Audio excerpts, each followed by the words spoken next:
Hey guys, it's Keeley, and today I'm going to be talking about all the books that I'm bringing with me to London.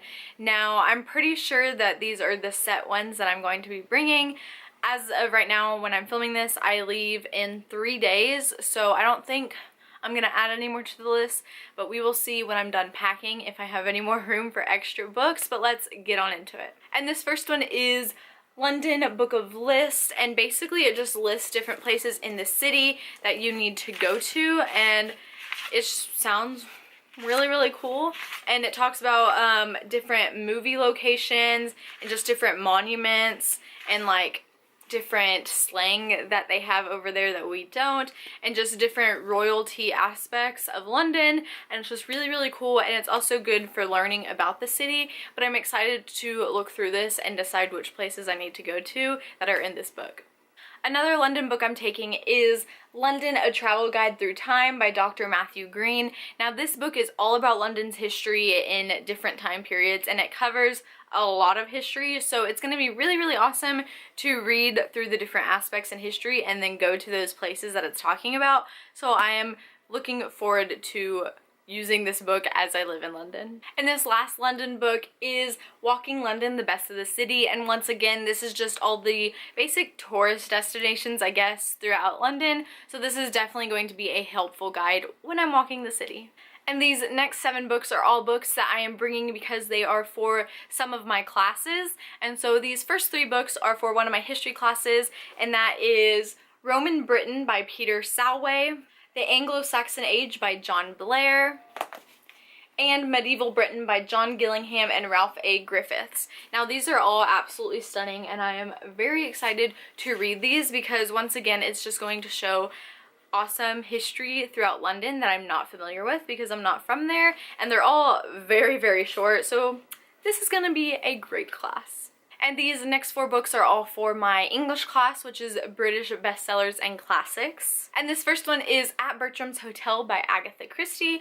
I've already read this one, and it's about this quaint hotel, and it's a mystery book. Agatha Christie is known for her mysteries, and it's actually based on a real hotel in London, so it's gonna be really cool to go have tea at that hotel and like look around and be like, this sounds familiar. And the next book is The Cuckoo's Calling by Robert Galbraith, who is J.K. Rowling, and I've already read this one as well, and this is also a mystery, and this is part of the detective unit that we are doing, and I am glad that I read this one because this is one of the bigger ones and it took me so long to read, but I'm taking it with me just in case I need it for class. And this next one is A Christmas Carol by Charles Dickens, and I have already read this one, and we need it read by the first day of classes, which is the 16th for me, and I have already read it, so I'm ahead of the game, but bringing it with me because we are going to have a discussion over it. And this last book for my English class is Pride and Prejudice by Jane Austen, and this is a beautiful edition, and I have yet to read this one, and it's another kind of hefty one, but I feel like I'll go through it quite fast because it is a romance, and I am a sucker for a good romance, and I have heard great things about this one. And these next few books are all books that I am just bringing to read on my own. And this next book is The Martian by Andy Weir. I chose this one because my sister helped me pick it out, and it's also very short and a paperback, so it'll be easy to pack and it's lightweight. And this is basically about a guy named Mark Watney, I think that's his name, and he goes to Mars with his crew and something goes wrong and he gets stranded on Mars by himself and has to figure out how to live there. And I just thought it would be a good one to take once again because tiny.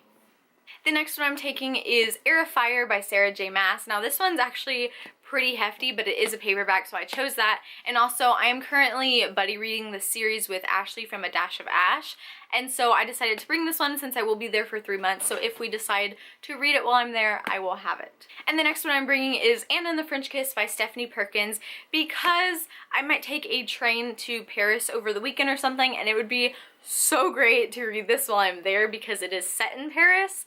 And this is a long time coming because a lot of people have read this one. It was very hyped on BookTube when I first started, so I'm excited to get to this one. I'm also bringing Harry Potter and the Sorcerer's Stone by J.K. Rowling just because of the setting of this place, and I will be visiting a lot of the places in London and Scotland, and so I think it would be so cool to be able to travel to those places with this book and just be able to read certain passages that were in that setting. It's gonna be great, and I'm very excited. And this last book is actually 2 books in one, and that's precisely why I decided to bring it with me to London. And I have been meaning to read this series for so long, and that is Luck's Beginnings by Jennifer L. Armentrout, and this is Obsidian and Onyx, book 1 and 2 in this series. It is very big, but like I said, it's 2 books, so it'll be easier to carry around because it's just one, but like 2 in 1, and it's about aliens, and it's like romance, and I'm just excited to read it because this is very long overdue. And that is it for all the books that I am bringing with me to London. I don't think I will add any to this list or take away any, but if I do, you'll probably hear about it when I am in London, if I am able to film videos. But I am definitely doing vlogs, so look out for that, and you should definitely subscribe and maybe put my notifications on if you're interested in my travel vlogs. I am really excited for them, and I hope they turn out well. But thank you so much for watching. As always, my social media links will be down below, and I will see you next time. Bye!